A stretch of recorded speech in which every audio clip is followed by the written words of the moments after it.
Un froid glacial balayait la mer du Nord.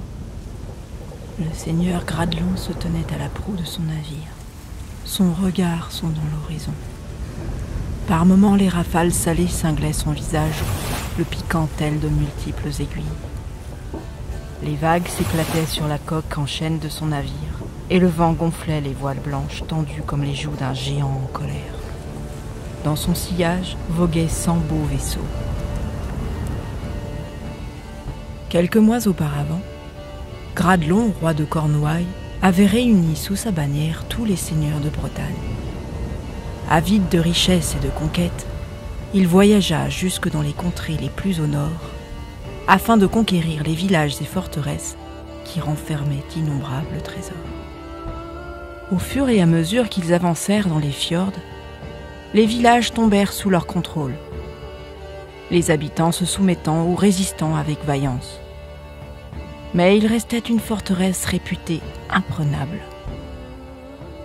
Dans la brume, sous le ciel gris, il aperçut une masse noire. Puis, enfin, il vit une immense muraille assise sur un rocher, sur lequel se brisait la mer. Derrière les remparts se trouvait un bourg très ancien, dont les portes étaient défendues par 2000 hommes courageux. Les navires abordèrent les rivages du bourg, leurs coques grattant les galets sous la marée montante. Le roi Gradelon débarqua avec ses hommes, formant une ligne de bataille devant les murs de la cité. Les tambours de guerre résonnèrent, annonçant l'arrivée de l'armée bretonne et l'imminence du conflit. Gradelon, souriant d'aise et plein d'espoir, annonça d'une voix forte : « Mes amis, cette forteresse sera à nous ce soir !» Le siège commença, marquant ainsi le début d'une lutte longue et sanglante. Les 2000 hommes défendaient le bourg fortifié avec une bravoure sans pareille, lançant des flèches et des javelots sur les envahisseurs qui osaient fouler leur sol sacré. Les remparts, marqués par des années de guerre et de sang, semblaient inébranlables. 2 mois s'écoulèrent sans que Gradelon ne parvint à affaiblir l'ennemi. Chaque assaut fut repoussé, chaque attaque échoua face au courage et la férocité de l'adversaire. Mais Gradelon, obstiné, refusait d'admettre la défaite. La neige tombait à présent, enveloppant le paysage d'un manteau blanc. Un vent glacial souffla sur les soldats de Gradelon qui grelottaient, leurs membres engourdis par le froid mordant. La fatigue s'emparait de leur corps et la lassitude se lisait dans leur regard. Dans les rangs bretons, les doutes commençaient à s'immiscer. Les seigneurs évoquaient la nécessité de se retirer, de renoncer à cette conquête impossible. Les murmures de désaccord grandissaient, menaçant l'unité fragile de l'armée. « Gradelon, tout ceci n'est que pure folie !» déclara l'un des seigneurs d'un ton lourd. « Combien de tombes déjà jonchent cette grève ? Voici la mauvaise saison, le froid et l'ennui nous envahissent. Ne t'obstine pas, je t'en conjure, retournons en Cornouailles, où l'hiver est doux, où le vin coule à flot dans nos celliers, et où nos épouses attendent, les yeux tristement tournés vers l'horizon, espérant le retour de nos voiles blanches. « Vous n'êtes que des couards !» répondit Gradelon. Puis un matin, le vent souffla en direction du sud, alors les Bretons poussèrent à l'eau leurs navires. « Embarque avec nous, roi Gradelon, la brise nous est favorable. Je ne partirai pas tant que je n'aurai pas pris le bourg, vaincu son prince, conquis son trésor. Comptes-tu le prendre seul, roi Gradelon ? Seul je le prendrai. Si seul je reste, répondit le souverain d'un ton déterminé. Que Dieu et les saints te gardent. Puis les hommes de Gradelon sautèrent à bord de leur vaisseau et retournèrent en Bretagne. Le souverain de Cornouailles demeura seul sur la plage et dit tout bas : Demeure, 1000 épées ne font pas un bras, 1000 poltrons ne font pas un vaillant. À la tombée de la nuit, Gradelon errait autour des remparts, scrutant chaque recoin à la recherche d'une issue secrète, une brèche ou un guetteur endormi. Soudain, au détour d'un fossé, à quelques pas seulement devant lui, au pied d'une tour se tenait une silhouette immobile. Gradelon reconnut une femme, baignée par la lueur argentée de la lune. En s'approchant, il admira sa longue chevelure dorée cascadant sur ses épaules et remarqua qu'elle portait une armure d'acier bleu ainsi qu'une cotte de mailles. Sa main droite s'appuyait sur un bouclier et une longue épée pendait à son flanc. Puis Gradelon fut fasciné par le blanc laiteux de ses bras, nus hors du haubert. À quelques pas d'elle, il découvrit son visage majestueux et calme. Ses yeux dégageaient une aura à la fois troublante et magnifique. Un diadème d'or ornait son front, ajoutant à sa splendeur. Gradelon en tomba immédiatement fou amoureux. Brûlant de désir, il marcha silencieusement vers elle. « Approche, étranger. Que cherches-tu sur ce rivage ? Qui es-tu ? Demanda Gradelon en s'avançant. Dis-moi ton nom, si tu es un homme loyal et chef courageux. Je suis Gradelon de Cornouailles. J'ai 100 nefs sur la mer et 3000 guerriers sous mes tentes. Et que désires-tu ? Prendre le bourg, dusais-je y mettre 10 ans. La femme sourit et ajouta. Où sont donc tes preux chevaliers ? Où sont tes navires, Gradelon ? J'ai vu tes hommes plier les tentes et les voiles glisser sur la mer. La grève est déserte. C'est vrai, les lâches s'enfuient, répondit Gradelon tout en baissant la tête. Te voilà donc seul. Pourquoi ne les as-tu pas écoutés ? À cette heure-ci, tu voguerais vers ton royaume. Une voix résonne dans mon cœur et ne me cesse de répéter « Demeure, 1000 épées ne font pas un bras, 1000 poltrons ne font pas un vaillant. » Puis la femme s'approcha davantage et lui dit doucement « Je m'appelle Malgwen, reine du Nord. Le bourg est à moi, ce pays m'est soumis. Dans mon palais vit mon époux, un homme gras et odieux. Il n'aime que la table et le lit des servantes. À son chevet dort un glaive inutile. C'est moi, Gradelon, qui t'ai vaincu, et non lui. J'ai rompu ta bataille, blessé tes braves, ôté le courage à tous, sauf à toi. Je t'ai vu dans l'assaut, terrible comme un ours. Je t'ai vu dans le conseil, digne et admiré tel un sage. Et en t'observant, j'ai senti que j'étais prisonnière d'amour. Toi-même, sur cette rive, tu es prisonnier d'amour. Que cela soit par droit ou sortilège, Gradelon, nous sommes destinés à nous aimer. » À ces mots, elle passa ses bras autour de son cou et lui offrit un baiser si enivrant que Gradelon sentit son être tout entier trembler. La tête lui tourna, comme s'il était pris d'une ivresse délicieuse. Puis lui saisissant la main, elle déclara « À présent tu es mien, et je suis tienne pour toujours. Mais d'abord nous devons tuer mon époux. Ensuite nous lui prendrons ses trésors et nous rentrerons chez toi, en Cornouailles. » Tenant toujours sa main, elle le mena près de la muraille, et d'un geste assuré, ouvrit une porte dissimulée. Ils empruntèrent des passages secrets qui serpentaient à travers la cité, les conduisant jusqu'au palais qui surplombait le bourg. Gravissant les escaliers, ils atteignirent la chambre du seigneur, son époux. Malgwen dégaina alors son épée et la tendit à Gradelon. « Tue-le !» Sans la moindre hésitation, Gradelon s'empara de l'arme et trancha d'un coup vif la gorge du dormeur. Le sang jaillit, maculant les draps d'une tache rouge sombre. Malgwen s'approcha d'une commode où était posé un coffre rempli d'or et de joyaux, s'en empara et la remit à Gradelon qui demanda comment ils allaient s'échapper. Ces navires étaient déjà loin et aucun bateau n'était amarré au port. « Je possède un cheval enchanté, » répondit Malgwen. « Il nous portera tous deux sur les flots, jusqu'à ton bateau. » Ensemble, ils quittèrent la chambre et se dirigèrent vers les écuries. Là, dans un enclos, se tenait un étalon noir, d'un noir aussi profond que la nuit. Il ne portait ni bride, ni frein, et ses yeux brillaient d'une lueur énigmatique. Les vapeurs rougeoyantes s'échappaient de ses naseaux. Gradelon contempla la créature avec une certaine appréhension. Il n'avait jamais vu un animal aussi majestueux. « Nul autre que moi ne peut le monter, » dit Malgwen. Puis elle appela son destrier. « Morvark !» Le cheval tourna vers elle son œil flamboyant et s'approcha d'elle d'un pas assuré. « Morvark, voici l'homme que j'ai choisi. Conduis-nous sur la mer, jusqu'à son navire. Tu es plus rapide que le vent. Tu te ris des vagues. Tu devances la tempête. » Alors Morvark s'inclina, offrant sa loyauté et sa force. Puis Gradelon grimpa sur le coursier, serrant le coffre d'or, et Malgwen monta en croupe, entourant la large poitrine de son amant de ses bras. D'un bond puissant, l'étalon noir s'élança hors de son enclos, traversant les rues du bourg à une vitesse fulgurante, ses sabots claquant sur les pavés. Puis, sans effort, il sauta par-dessus les remparts, comme s'il s'agissait d'une simple haie d'un verger. Galopant sur la plage, le destrier se dirigea résolument vers la mer. Tout à coup, Morvark s'élança sur les flots tumultueux, ses pattes frôlant les crêtes d'écume qui se formaient sur les vagues déchaînées. La mer se dressait devant eux comme une vaste plaine bleue, et le cheval la traversait avec agilité et rapidité, menant Gradelon et Malgwen vers leur destinée. À plusieurs milles de là, la flotte de Gradelon naviguait en direction du sud. Un marin scrutait l'horizon quand soudain son regard fut capté par une silhouette étrange se dessinant au loin derrière eux. Elle semblait se diriger vers leur flotte à une vitesse incroyable. Au fur et à mesure qu'elle se rapprochait, il comprit avec émerveillement que ce n'était point un navire, mais un cheval. « Regardez !» s'exclama-t-il. Les autres matelots s'amassèrent autour de lui et restèrent ébahis par la vision surnaturelle qui se formait devant eux. Les yeux écarquillés, ils admiraient ce majestueux équidé dont la crinière flottait au vent tel un étendard.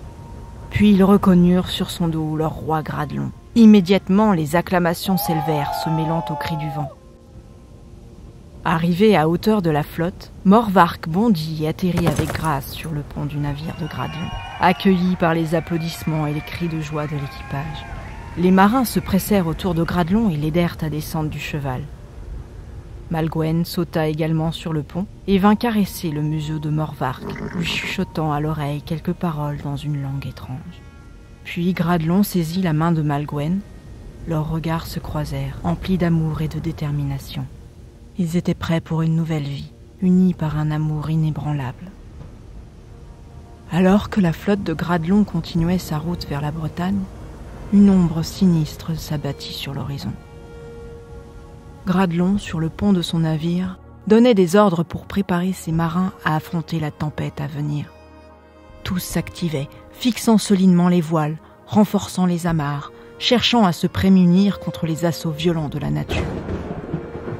La tempête s'abattit sur les navires avec une violence inouïe. Les vagues se fracassaient sur les ponts, menaçant de submerger les bateaux à tout instant. Les marins s'accrochaient désespérément au cordage, luttant pour maintenir leur cap.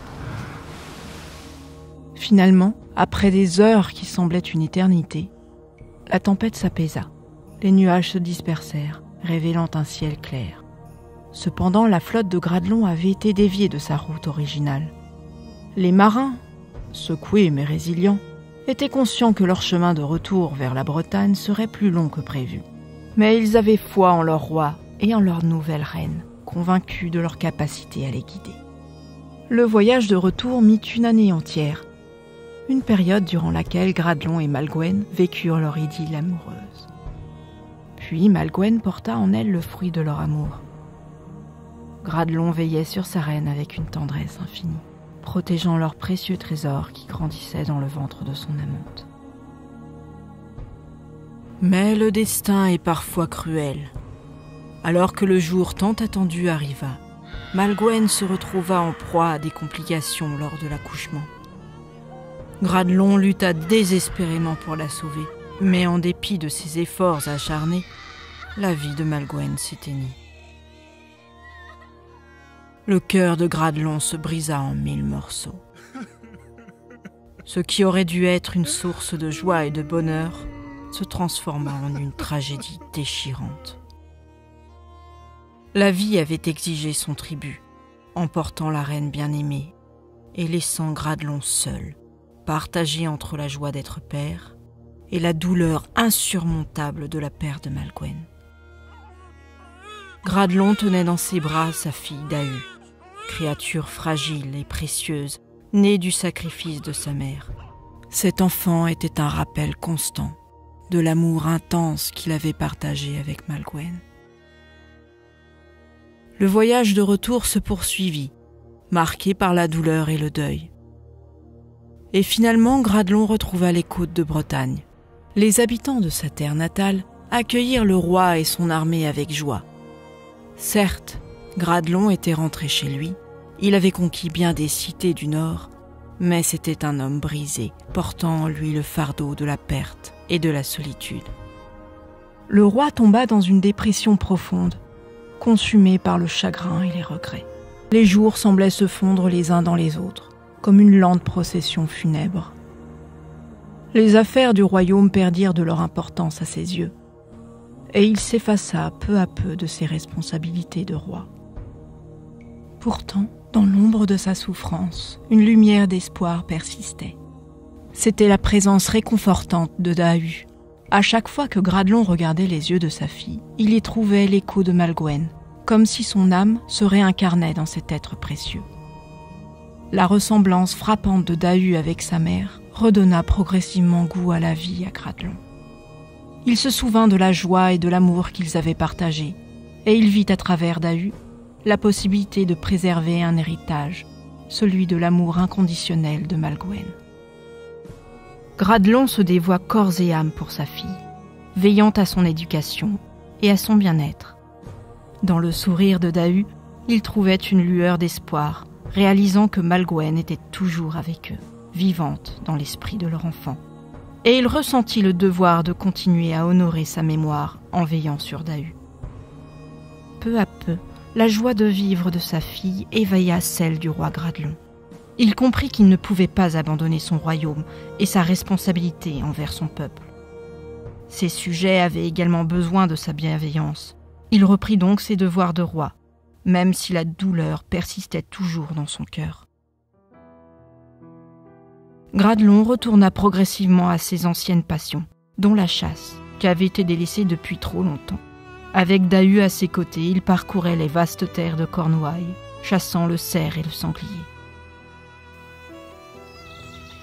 Un jour qu'il traquait une biche dans la forêt du Ménez-Orme, le roi Gradelon se perdit.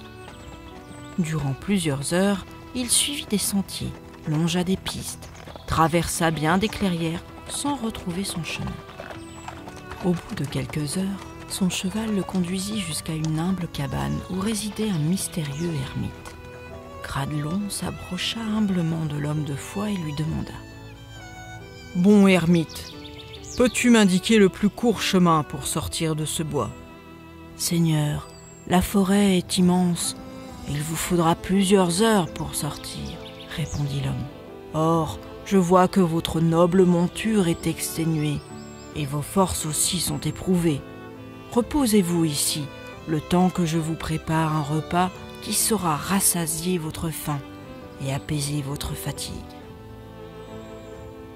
Cédant à la prudence, Gradelon accepta de se reposer chez l'ermite, espérant trouver un répit pour reprendre des forces. Puis l'homme solitaire lui dit : « Soyez le bienvenu, roi Gradelon. »« D'où me connais-tu » demanda le roi étonné. « Sire, l'homme de Dieu sait tout ce que Dieu souhaite qu'il sache. »« Mais qui es-tu ?»« Je suis Corentin, l'humble serviteur de Jésus. » Curieux et intrigué par le comportement de l'ermite, Gradelon l'observa alors qu'il se rendait près d'une fontaine scintillante afin de remplir la cruche qu'il tenait à la main. Dans l'onde transparente, le roi vit frétiller un petit poisson, aussi brillant que l'argent le plus pur. L'ermite plongea la main dans l'eau et attrapa sans difficulté le poisson qu'il coupa en deux. Il jeta un morceau dans sa corbeille, tandis que l'autre retourna dans la fontaine. De retour près de sa cabane, Corentin dressa la table sous un majestueux chêne. Quand le roi s'approcha, s'attendant à voir le simple morceau de poisson et la cruche d'eau, il fut abasourdi par le festin qui se dressait devant lui. En effet, la table était couverte de mets délicieux, pâtés alléchants, viande rôtie aux arômes enivrants, tranches de venaison succulentes, morceaux de poissons délicats, des corbeilles débordantes de fruits vermeils et des vases ruisselants d'un vin rubis tel la groseille. L'ermite attribua ses bienfaits à la générosité de Dieu, louant sa bonté à travers ce maigre alevin. Gradelon le questionna alors. « Si tant de prodiges naissent de la moitié d'un simple petit poisson, quel trésor aurait émergé d'un immense cerf ou d'un sanglier ? Les bienfaits de Dieu ne portent nulle atteinte aux créatures qu'elle engendre, » répondit l'ermite. Puis Corentin ramena Gradelon au bord de la fontaine. Là, dans les eaux limpides, le petit poisson coupé en deux naguère frétillait toujours, comme si rien ne s'était passé. Devant cette scène étonnante, Gradelon exprima son admiration et son respect à l'ermite. puis il lui fit une offre extraordinaire. « Vénérable ermite, que faites-vous ici seul ? Je ne veux plus que vous soyez confiné dans cette triste cabane. Vous allez m'accompagner et je vous nommerai évêque. Vous prendrez possession de mon palais et vous gouvernerez la ville, guidé par la loi divine. » Corentin fut profondément ému par cette généreuse proposition. Il remercia Dieu ainsi que le roi Gradelon. Ensuite, après avoir savouré ce festin miraculeux, le roi remonta sur son destrier, tandis que l'ermite chevauchait son humble mule. Ensemble, ils prirent le chemin de retour, s'enfonçant dans les profondeurs de la forêt. Les années s'écoulèrent, et Dahu, la fille tant aimée de Gradelon, était à présent devenue une jeune femme, aussi belle que sa défunte mère Malgwen. Son allure altière, sa silhouette élancée et souple, captivaient tous les regards. Son visage pâle était encadré par une chevelure fauve, et dans son regard brillait une étincelle d'audace.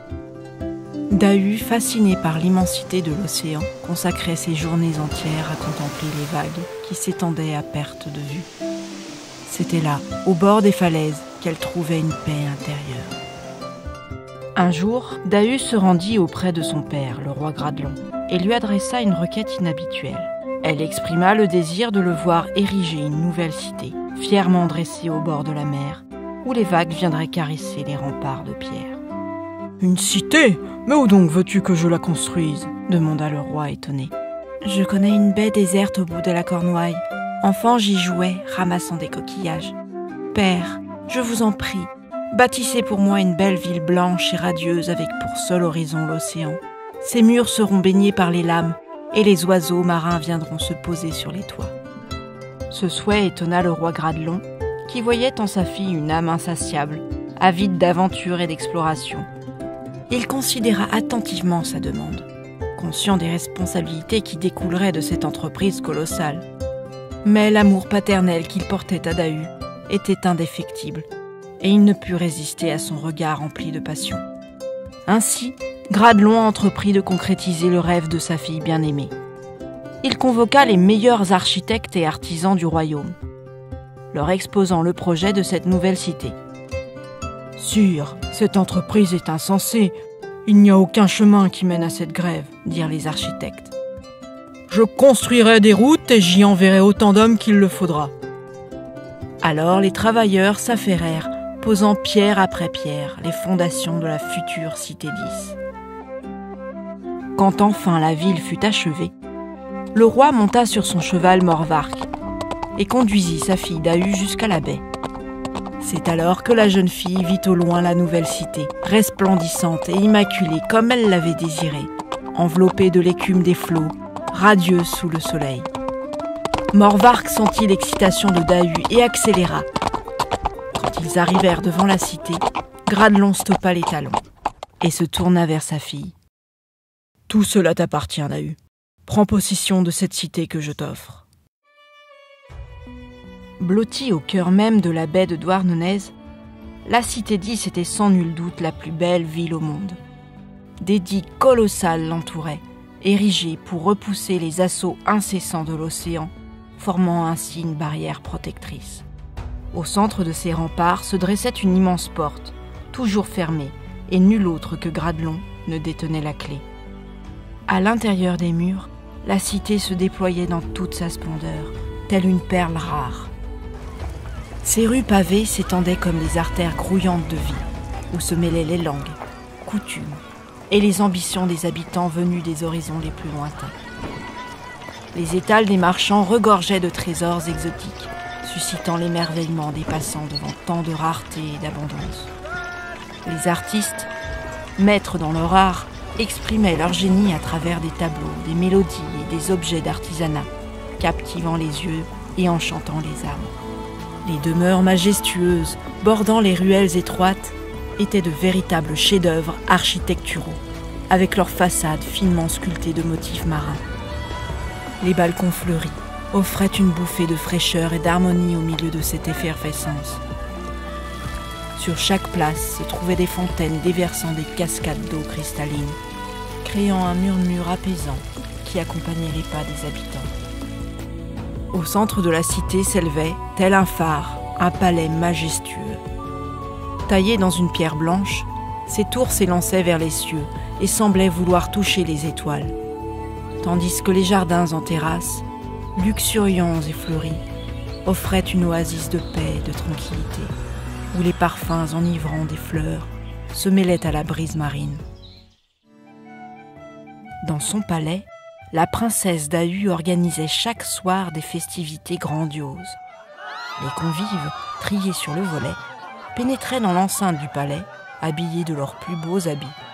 Ils allèrent de salle en salle, où résonnaient des éclats de rire, des mélodies envoûtantes et des conversations animées, et où les tables débordaient de mets et boissons raffinés.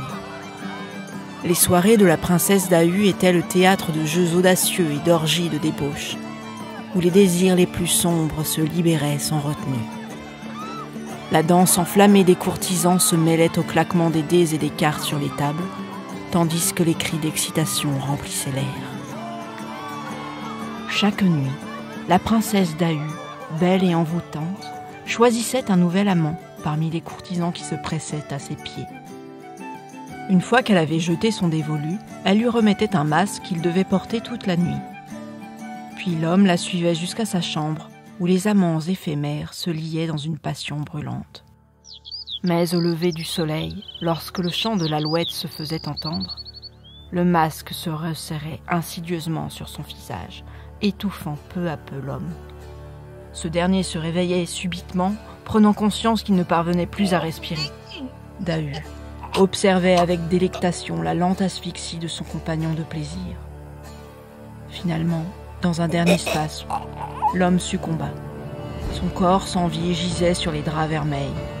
Puis Dahu se levait et allait ouvrir la porte derrière laquelle deux gardes attendaient. Sachant exactement quelle mission leur incombait, il s'avançait vers le corps sans vie, qu'il soulevait et emportait sans prononcer la moindre parole. Les pas feutrés des gardiens résonnaient dans les couloirs du palais, tandis qu'ils se dirigeaient vers la baie des Trépassés. Une fois arrivés au bord de l'eau, les gardes jetaient le corps dans les profondeurs sombres de l'océan. Cependant, les sombres rumeurs qui entouraient la cité d'Ys atteignirent rapidement les oreilles de Corentin, l'ermite devenu évêque et conseiller du roi Gradelon. Homme de foi et de conviction, Corentin était inquiet des actions de Dahu et de l'aura de corruption qui planait sur Ys. De plus, il éprouvait une grande affection pour le roi Gradelon. Il convoqua alors le moine Gwénolé, connu pour sa dévotion et sa ferveur religieuse. Il lui confia la mission délicate d'aller trouver le roi Gradelon qui vivait à présent dans la cité d'Ys, pour le mettre en garde contre les conséquences funestes que ces dérives pourraient engendrer. À son arrivée aux abords de la cité d'Ys, Gwénolé fut ébloui par sa splendeur. Les hautes murailles, les ponts élégants et les jardins luxuriants semblaient baignés dans une atmosphère enchantée. Mais malgré cette beauté, il ne laissa pas les apparences le tromper. Il savait que le péché pouvait se cacher derrière le voile de la séduction et de l'opulence. Le moine se mêla à la foule bigarrée, curieux d'observer de près le comportement des habitants. Les tavernes débordaient de monde, où les chopes d'hydromel et de vin coulaient à flot. Des rires résonnaient, et les notes enivrantes de musiciens remplissaient l'air. Tout en restant discret, il entendit des chuchotements sur la sulfureuse princesse d'Ahu, dont la réputation de débauche semblait avérée. On racontait qu'elle accueillait chaque soir un nouvel amant, et que les plaisirs charnels ne connaissaient guère de limite dans ses appartements somptueux. Au pied des grandes demeures, il aperçut des cortèges de jeunes hommes et de femmes, drapés dans des étoffes chatoyantes, se livrant à des jeux de séduction et d'indécence. Gwénolé vit des yeux vitreux et des rires désinhibés, alors que les habitants de la cité se livraient sans retenue au plaisir de la chair et de la luxure. Son cœur de moine vertueux était lourdement affecté par ce spectacle de décadence. Gwénolé remarqua que c'étaient surtout des personnalités de haut rang, des nobles de la cité, qui participaient sans honte à ces activités de débauche. Dans ce maelstrom de perversion, Gwénolé ressentit une tristesse profonde pour ces âmes égarées, pour cette cité envoûtée par le péché. Il comprenait désormais l'ampleur du défi qui l'attendait pour convaincre le roi et ses sujets des conséquences de leurs actes. Il se rendit donc au palais pour y rencontrer Gradelon et la princesse Dahu. « Roi Gradelon, l'évêque Corentin est très attristé des récits qu'on lui porte au sujet de la cité d'Ys. Est-ce ainsi que tu sers Dieu qui te conduisit auprès de Corentin dans la forêt pour accomplir par toi ses desseins en Cornouailles? J'aperçois la couronne à ton front, le sceptre à ton poing, mais ce sont là de vaines figures. Dans tes rues règne la dépravation. Par ta faiblesse, entre toi et Dieu il n'y aura point de paix si tu ne chasses pas à l'instant de cette ville le péché. » Gradelon baissa les yeux et resta silencieux. Mais Dahu prit la parole. « Moine, je t'ordonne de quitter ma ville. Que ton Dieu donne ses ordres au reste du monde, je le lui laisse. Mais cette cité m'appartient, et nul n'osera défier mon pouvoir, car je suis la seule à être obéie ici. » Gwénolé inclina la tête et murmura « Que soit faite la volonté de Dieu, que s'abatte le juste châtiment. » Puis il quitta le palais. Au lever du jour, quand les premiers rayons du soleil commencèrent à percer la brume, un énigmatique étranger fit son apparition aux portes de la cité. Vêtu d'un éclatant rouge carmin, il chevauchait un destrier à la robe vermeille, suscitant l'émerveillement et l'admiration des habitants qui se massaient autour de lui. Les rumeurs de sa venue se répandaient comme une brise légère, criant l'effervescence dans la ville. Ce tumulte suscita la curiosité de Dahu, qui s'aventura dans les ruelles de la cité afin de rencontrer ce mystérieux étranger. Alors qu'elle flânait entre les étals du marché qui offraient toutes sortes de produits exotiques et précieux, elle aperçut la silhouette de l'étranger. Figé au milieu des badauds, son regard semblait brûler d'un désir insatiable pour la jeune fille. Dahu fut immédiatement ensorcelé par cet homme d'une beauté à couper le souffle. Son cœur s'emballa à mesure qu'elle s'approchait de lui. Elle ne parvenait pas à détourner le regard de cet être aux charmes envoûtants. Avec une grâce féline, le mystérieux étranger s'inclina devant Dahu, un sourire radieux aux lèvres, la laissant complètement bouleversée. Puis il poursuivit son chemin sans mot dire, mais son charisme avait déjà laissé une empreinte indélébile sur le cœur de la jeune femme. Elle ressentait un désir ardent pour cet homme, une passion s'embrasait en elle tel un feu sacré. Le reste de la journée fut une véritable épreuve pour Dahu, tiraillée entre le souhait de le retrouver et la peur de ce que cet amour naissant pourrait engendrer. Finalement, ne pouvant plus attendre, elle chargea l'un de ses gardes de remettre une lettre à ce mystérieux inconnu, lui donnant rendez-vous le soir même dans les jardins du palais. Pendant ce temps, elle s'apprêta. Elle tressa et parfuma ses cheveux, enfila sa plus belle robe et ses plus belles chaussures, choisit ses bijoux les plus précieux. Puis enfin, à la tombée de la nuit, Dahu, impatiente, se précipita dans les parcs de son château. L'étranger l'y attendait et s'inclina devant elle respectueusement. Dahu le salua, puis elle lui tendit le masque magique et lui demanda de le porter. « Nul besoin d'un masque quand chacun de nous en porte déjà un sur le visage, » répondit l'inconnu avec un sourire en coin. Dahu hésita un instant, mais incapable de résister à son charme, elle l'invita à le suivre dans ses quartiers. Elle le guida à travers les couloirs de son palais, grimpant les escaliers de la tour, montant toujours plus haut, jusqu'à ce qu'ils atteignent la chambre située au sommet. Ils pénétrèrent dans une immense pièce richement meublée.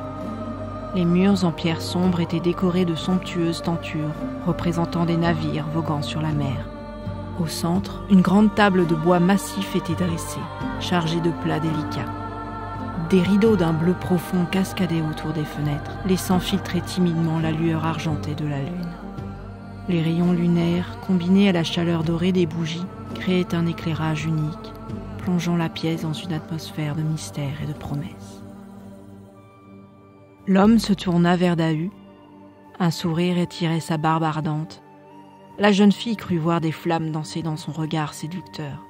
« Beaucoup aimeraient que Dahu la fière les regarde pleines de désir comme vous le faites en ce moment même. »« Je n'ai que faire des autres, » dit-elle. « Avant que nos chemins ne se croisent, ma vie n'avait aucun sens. »« Ah, dame, quel merveilleux amour est-ce là !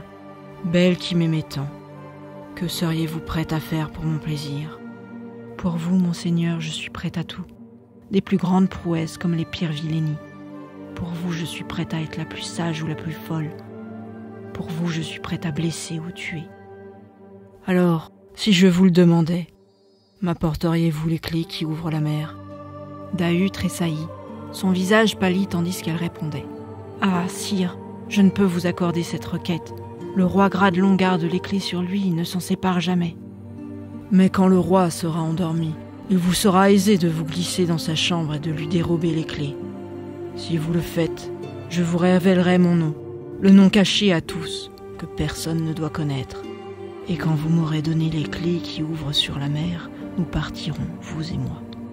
Je vous conduirai dans mon royaume, le plus grand qui existe sur terre.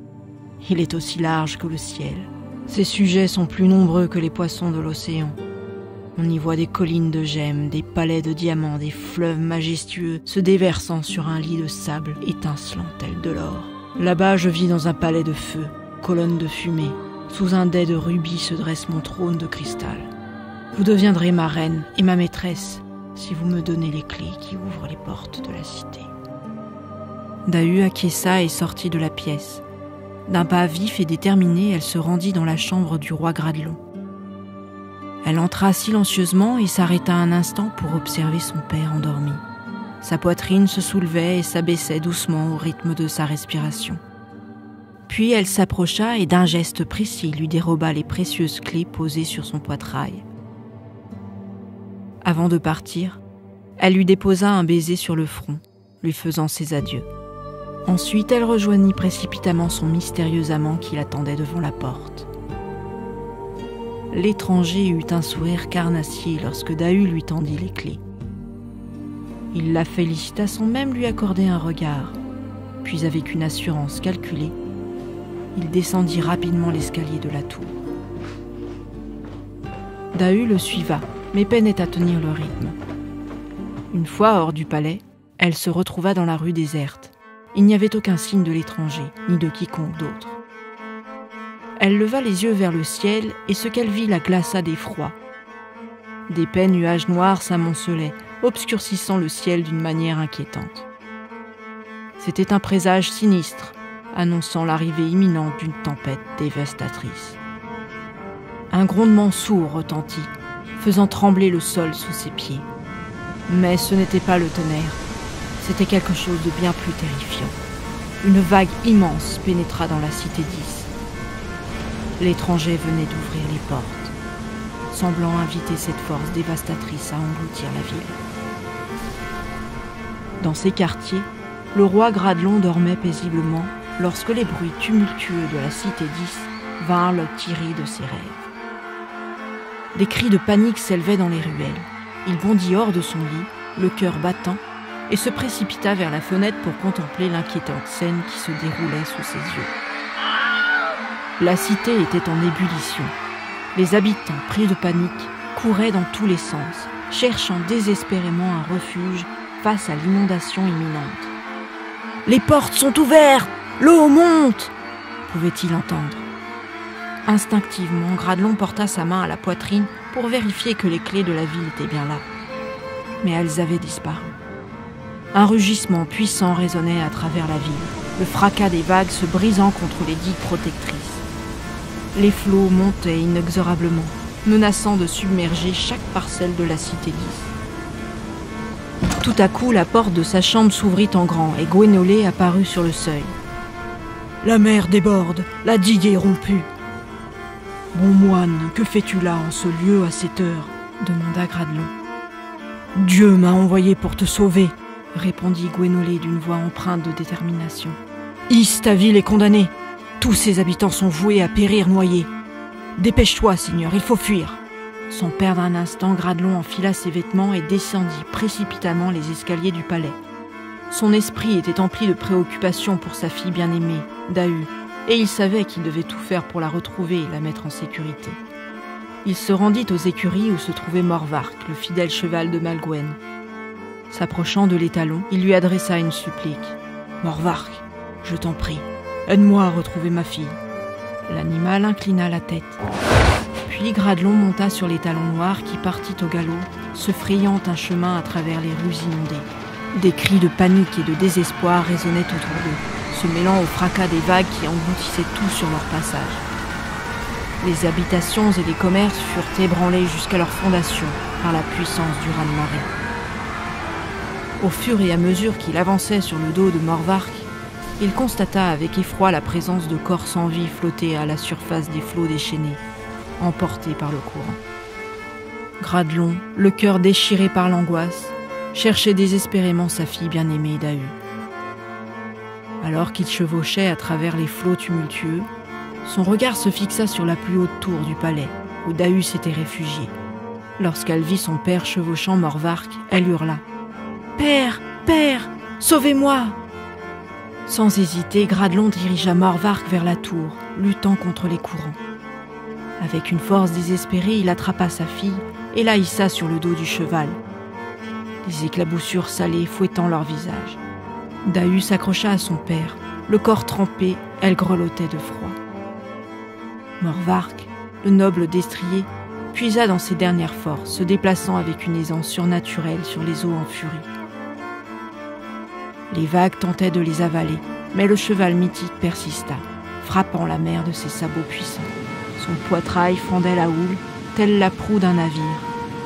L'eau léchait ses flancs en sueur, pénétrant dans ses naseaux fumants et remontait jusqu'à la ceinture des cavaliers. « Père, l'océan veut me saisir. Je ne veux pas mourir. Sauvez-moi » supplia Dahu. Soudain, Gradelon aperçut au loin la silhouette d'un homme faisant de grands signes depuis une pointe rocheuse. Talonnant Morvark, il se dirigea vers l'homme et reconnut immédiatement Gwénolé. « Gradelon, jette le diable à la mer !» répéta-t-il sans cesse. « Que dis-tu ? Derrière moi, il n'y a que ma fille. » Alors le saint homme lui révéla une vérité douloureuse. « Gradelon, c'est à cause de ta fille que Ys est détruite. Cette nuit, elle a dérobé ta clé pendant que tu dormais et a ouvert les portes, laissant l'eau s'engouffrer et détruire la ville. Rejette-la à la mer. » À ces mots, Gradelon se sentit comme frappé par une lame froide au plus profond de son être. La trahison de sa propre chair lui était une blessure insupportable. Pendant ce temps, l'eau continuait à monter et lui arrivait à présent à la poitrine. Morvark peinait à maintenir la tête hors de l'eau. Alors Gradelon prit une lourde décision. Il écarta de sa poitrine les mains de sa fille. Puis Gwénolé tendit son bras droit et la poussa de son bateau. Dahu glissa de l'étalon en hurlant et fut emporté par le courant. Son cri déchirant se mêla aux hurlements du vent, tandis qu'elle disparaissait dans les profondeurs abyssales de l'océan. Aussitôt, Morvark revint à la surface, comme délivré de toute charge. Il se fraya un chemin à travers les vagues jusqu'à atteindre le promontoire où se tenait Gwénolé. Meurtri, Gradelon tomba au sol pour remercier Dieu, puis pleura toutes les larmes de son corps, hurlant de chagrin.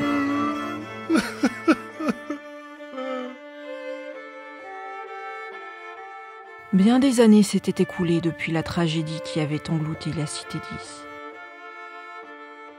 Gradelon, le roi tourmenté par la perte de sa fille bien-aimée, avait vécu le reste de ses jours avec un poids incommensurable dans le cœur. La cité elle-même n'était plus qu'un lointain souvenir, ensevelie sous les flots impitoyables de l'océan. Les marins qui naviguaient près des rochers érodés et des falaises abruptes de la baie de Douarnenez rapportaient des récits étranges.